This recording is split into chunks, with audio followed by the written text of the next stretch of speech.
लड़ाई तो अभी शुरू होगी बहू। अपने घर परिवार से दूर रहना एक औरत के लिए आसान बात नहीं है। हर पल हर लम्हा कोई भी मुसीबत आके सामने खड़ी हो जाती है। सपने में भी नहीं सोचा था अम्मा मैंने कभी कि ऐसा कुछ होगा। बाबूजी धमकी नहीं देते ना मुझे तो मैं कभी बाहर नहीं निकलती घर से। वो मेरा घर है अम्मा। हाँ मैं मर जाती वही, लेकिन बाहर नहीं निकलती। लेकिन बाबूजी की आंखों पर तो पर्दा पड़ा है ना, लेकिन हमें यकीन है जिस दिन वो पर्दा हटेगा वो खुद को भी माफ नहीं कर पाएंगे। यशोदा, तुमने इतने सालों इस घर में रहकर कभी कोई शिकायत नहीं की और उन लोगों ने तुम्हीं पर इल्जाम लगा दी, तुम्हें ही अपराधी बना दिया। तुमने हमेशा उस परिवार को एक रखा, जोड़ कर रखा, उस घर को घर बनाया और उन घर वालों ने ही तुम्हें घर से बाहर निकाल दिया। आपको कैसे पता चला कि हम यहाँ हैं? रणधीर से पता किया।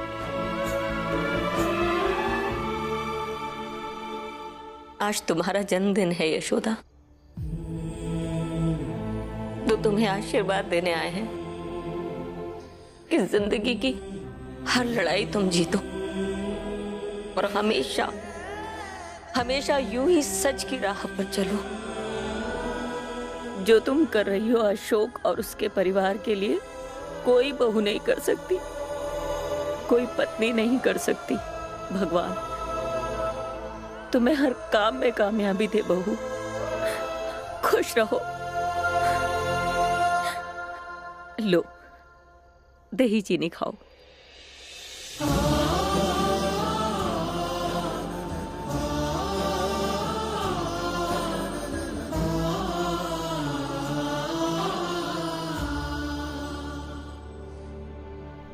खुश रहो, सदा सुहागन रहो।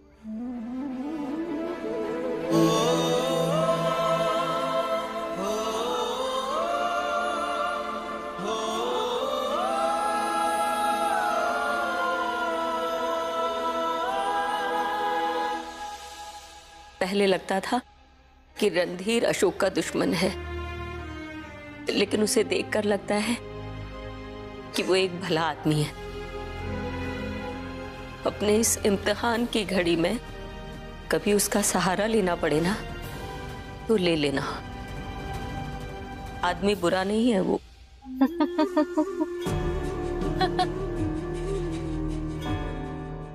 कितने शातिर चाल चल रहे हैं ना आप, और लोगों को लगता है कि आप कितने अच्छे इंसान हैं, कितने हितैषी हैं यशोदा के। मगर इस अच्छाई के चेहरे के पीछे की असलियत तो सिर्फ मैं जानती हूँ कि आप यशोदा से कितनी नफरत करते हैं। तुमने कैसे तय कर लिया कि मैं अच्छा इंसान नहीं हूं? वो भी बुरी, मैं भी बुरा, ऐसा थोड़ी होता है। पर यह भी सच है कि मैं उससे इतनी नफरत करता हूं जितनी कोई किसी से नहीं कर सकता। और वजह वो जो कोई मेरे सिवा जान नहीं सकता। खैर अभी तो मैंने पत्ते बिछाए हैं, अभी तो खेल शुरू होना बाकी है। अब एक एक पत्ता खुलेगा। ये समझ लो कि यशोदा के इसी बर्थडे से उसकी जिंदगी के सबसे बुरे दिन शुरू हो गए। यशोदा और उसके परिवार को पूरे शहर के सामने बदनाम ना किया तो मेरा नाम भी रणधीर शर्मा नहीं। कीजिए बदनामी, जितनी बदनामी कर सकते हैं कीजिए। मुझे सुकून मिलेगा, सुकून से ज्यादा अच्छा लगेगा। मेरे पति मनोज हर वक्त दोस्ती में अशोक अशोक करते रहे, कर अशोक भाई साहब ने क्या किया? कभी ये तक नहीं कहा कि एक केस तुम लड़ लो, मेरे पास तो इतने केसेस आते हैं और मेरे पति हर वक्त यशोदा का नाम लेते रहते हैं कि यशोदा भाभी कितने अच्छे से अपने घर को संभालती है, और तुमसे तो घर संभलता ही नहीं है। यशोदा कितने अच्छे से अपने ससुराल वालों को संभालती है, और तुम देखो, तुम अपने सास ससुर के साथ रहना ही नहीं चाहती। यशोदा कितने अच्छे से अशोक को संभालती है। अरे मुझे क्या पता कैसे संभालती है वो सबको। यशोदा यशोदा यशोदा, हर वक्त उसका नाम सुन के मेरे कान पक गए। अब एक बार यशोदा की बदनामी देखने को मिल जाए तो मेरे दिल को ठंडक मिले। जितनी बदनामी कर सकते हैं कीजिए, और मुझसे किए अपना वादा कभी मत भूलिएगा। रणधीर शर्मा कुछ नहीं भूलता, ना किसी से किया वादा, ना किसी का कर्ज। और यशोदा को बर्बाद करने का वादा तो मैंने खुद से किया है, वो कैसे भूल सकता हूं। मालती, अजवाइन का पानी बना दो, पेट में तकलीफ हो रही है हमारे। मालती, मालती,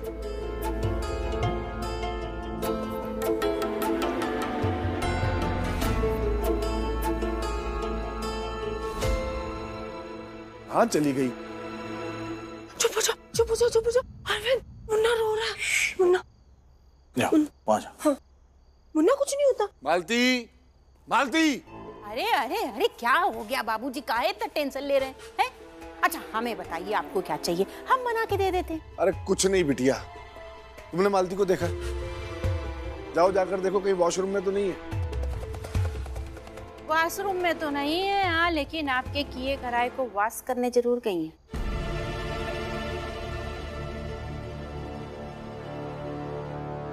तुम कहना क्या चाहती हो कामिनी, क्या मतलब है तुम्हारा? अरे तुम मुंह लटकाए काहे खड़े हो, हैं? बताओ ना बाबूजी को। देखो हम तुम्हें बता रहे हैं कि बाबूजी और अरविंद भैया दोनों का ये हक बनता है कि इन्हें पता चले कि आखिर इस घर में चल क्या रहा है। बोलो। तुम बाबूजी को जरा जरा सी बात के लिए क्यों परेशान कर रही हो? क्या यार? अरे देखो, कसम है तुम्हें हमारी, नहीं तो हम गुस्सा हो जाएंगे। बताओ बाबूजी को। दामाद जी बोलिए ना।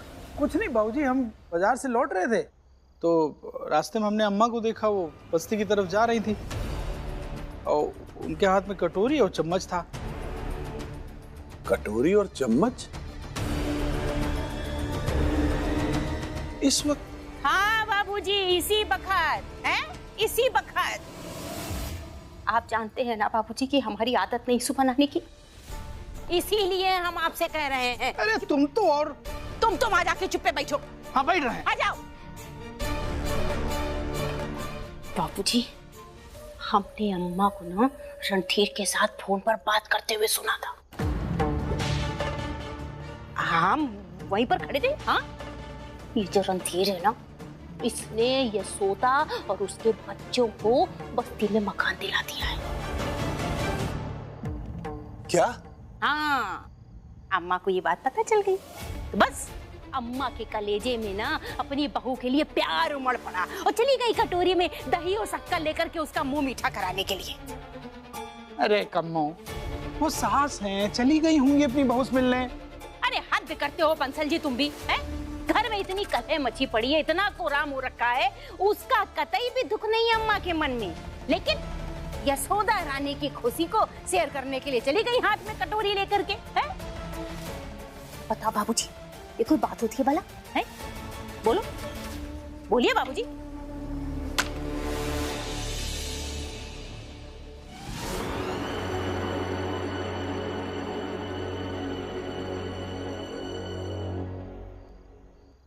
आप जिस नंबर को डायल कर रहे हैं वो इस समय स्विच ऑफ है।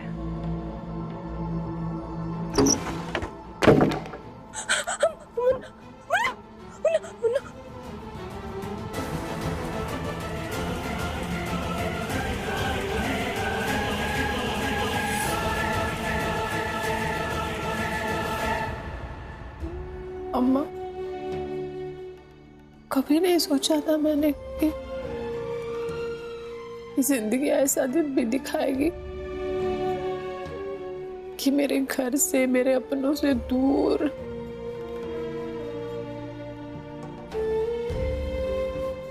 यहाँ आ जाऊंगी। समझ में नहीं आता कैसे निभा पाऊंगी ये जिम्मेदारी मैं।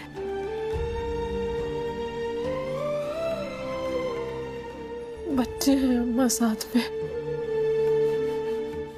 वो भी लड़की। उसकी महिमा तो वो ही जानता है यशोदा,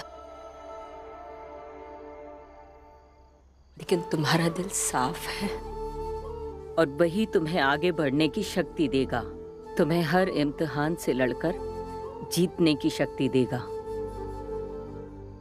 दर्द देने वाला भी भगवान है और उस दर्द की दवा भी वही देता है। पर उन जख्मों के जो निशान छूट जाएंगे उसका क्या? निशान छूटने जरूरी है यशोदा।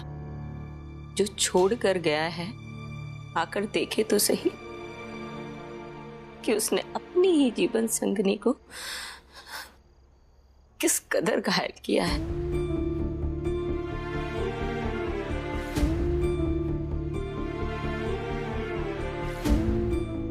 वो तो देखकर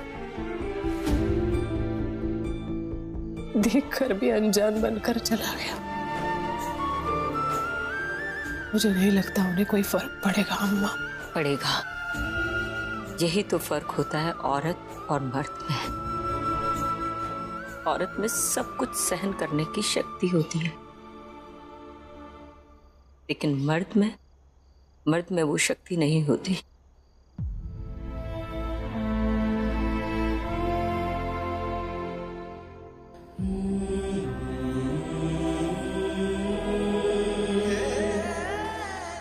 दुख हुआ है जीजी, बहुत दुख।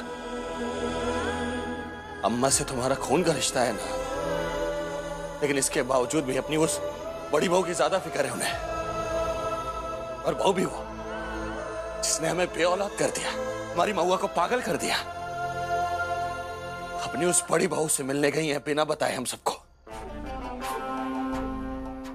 हमको तो एक बात ये समझ में नहीं आती कि जब से यशोदा इस घर में आई है ना, पता नहीं ऐसी कौन सी घुट्टी घोट के अम्मा को पिला दी है कि अम्मा के ऊपर बिल्कुल जैसे लगता है जादू हो गया। यशोदा के अलावा अम्मा को कुछ दिखाई नहीं देता। वो तो बस यही कहती, यशोदा इतना बड़ा कांड कैसे कर सकती है। नहीं नहीं नहीं, अरे अम्मा को गलत मत समझो तुम लोग। देखो भाई, पोते की चाहत तो उनको शुरू से ही थी, ये बात तो तुम लोग को मालूम है। और अरविंद से उनको बहुत उम्मीदें थी। कितनी खुश हुई थी जब महुआ प्रेग्नेंट हुई थी, लेकिन जब महुआ का बच्चा मर तो उसकी उम्मीद उनकी टूट गई। तो बेचारी क्या करें, वो कृष्णा की तरफ झुक गई पोते के मुंह में। अब भाई कृष्णा ना जाए जी सही, लेकिन है तो उनके बेटे का ही खून ना। बच्चों, दादी जा रही है। हाँ, अपना ध्यान रखना। दादी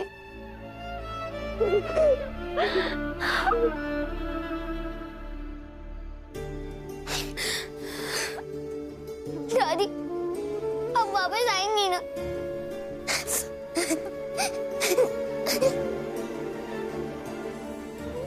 आएंगे ना, जल्दी आएंगे। आओ आओ।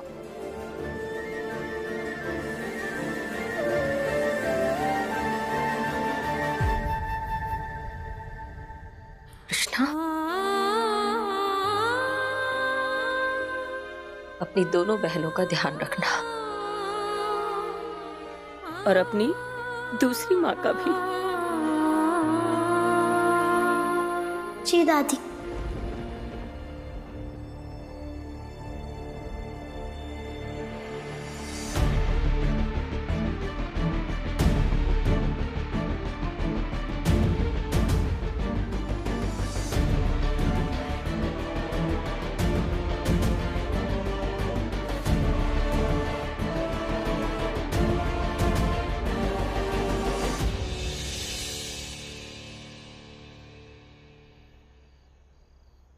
आ जाओ, आज चटाई पर सोने का आनंद लेते हैं। हाँ मम्मी आप हर मुसीबत में यही कहती रहती है, ना पर्दे लगे हैं, ना बेड है, ना पंखा लगा है, इतनी गर्मी हो रही है। और बाहर से कूड़े की बदबू अलग आ रही है। आस्था, वक्त हमेशा एक जैसा नहीं होता है बेटा। लेकिन मम्मी, जब से ही कृष्णा आया तब से वक्त एक जैसा ही है। दुख और परेशानी देखी है हमने। आज रात सो जा, मैं कल पंखे का बंदोबस्त करने की कोशिश करती हूँ, प्रॉमिस। हमारी पूरी जिंदगी कोशिश करने में ही गुजर जाएगी मम्मी, और यही सच है। ये सब कुछ इस कृष्णा के कारण ही हो रहा है। आस्था, मम्मी, जब ये हमारी जिंदगी में नहीं था तब हम कितने खुश रहते थे। मैं, आप, नुपुर, पापा, हम सब खुश रहते थे। लेकिन ये हमारी जिंदगी में आया और इसने हम सबकी खुशियां छीन ली। पापा हमें छोड़कर चले गए, दादाजी ने हमें घर से बाहर निकाल दिया, और अब हम रास्ते पर आ गए। दीदी, हम रास्ते पे नहीं आए, भगवान ने छत दी है हमको। नुपुर, तुम चुप रहो। तुम्हें इसे झेलना है तो झेल लो। I just hate him. दीदी, वो भैया है हमारे। मेरा कोई भाई नहीं है।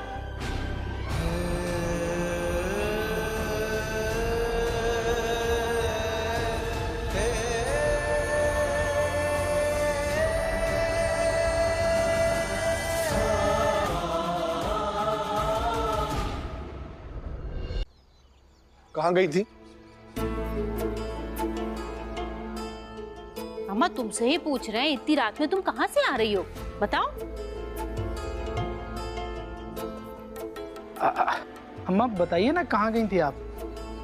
अम्मा, बाबूजी कुछ पूछ सुनाई दे रहा है हमें, लेकिन हम कुछ बोलेंगे नहीं। यशोदा ने इतना कुछ बोला, यहाँ किसी को कुछ सुनाई पड़ा? और उसकी हालत देखकर ये बात तो हमें भी अच्छे से समझ में आ गई कि इस घर में बोलने का कोई फायदा नहीं। सब अपनी मर्जी के मालिक हैं, इसलिए अब हम भी कुछ नहीं बोलेंगे। जिसे जो सोचना है वो सोचे, जिसे जो फैसला करना है वो कर ले। और अगर किसी को लगता है कि हमें भी घर छोड़कर बाहर चले जाना चाहिए तो बता दे, चले जाएंगे।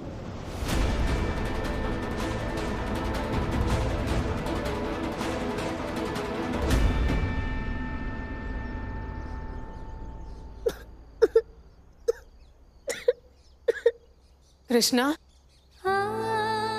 कृष्णा, कृष्णा, मत पूछिए आंसू, आदत पड़ जाएगी तो बहुत मुश्किल हो जाएगा मेरे लिए।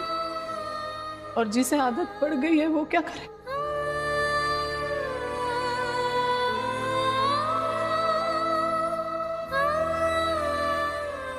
सच कहो तो कसूर बड़ी बेबी का भी नहीं है, ना आपका है, ना मेरा है, ना घर वालों का है। कसूर तो सिर्फ उस आदमी का, अशोक गुप्ता का। सच्चाई का सामना करने की हिम्मत नहीं थी उसमें, तो सवालों से ही दूर भाग गया ताकि उनके जवाब न देने पड़े। तो उसका इंतजार कर रहा हूँ मैडम जी, जब कभी वो मिलेगा उसका कॉलर पकड़कर उससे पूछूंगा कि क्या कसूर था मेरी माँ का, मेरा, मैडम जी, बड़ी बेबी और नुपुर का। क्या मैं ऐसे भुगतने के लिए छोड़ दिया? मैं उसे कभी माफ नहीं करूंगा मैडम जी, कभी नहीं।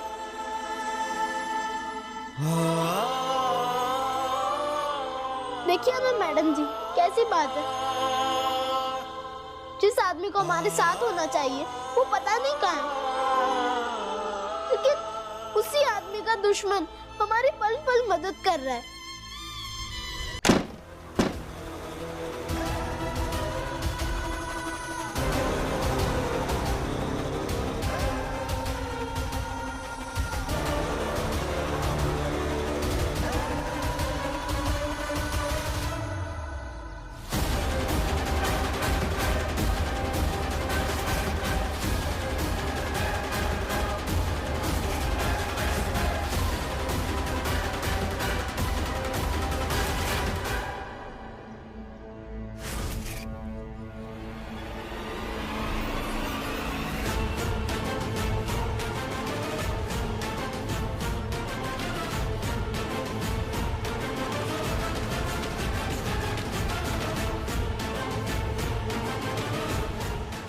जख्म लगे,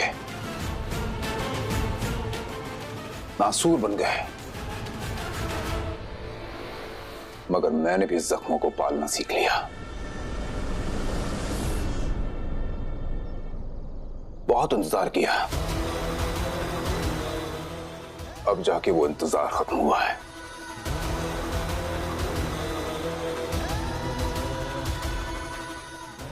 गुप्ता निवास में वो दरार डाली है कि अब इसकी मिट्टी ढहने में वक्त नहीं लगेगा। यशोदा गुप्ता,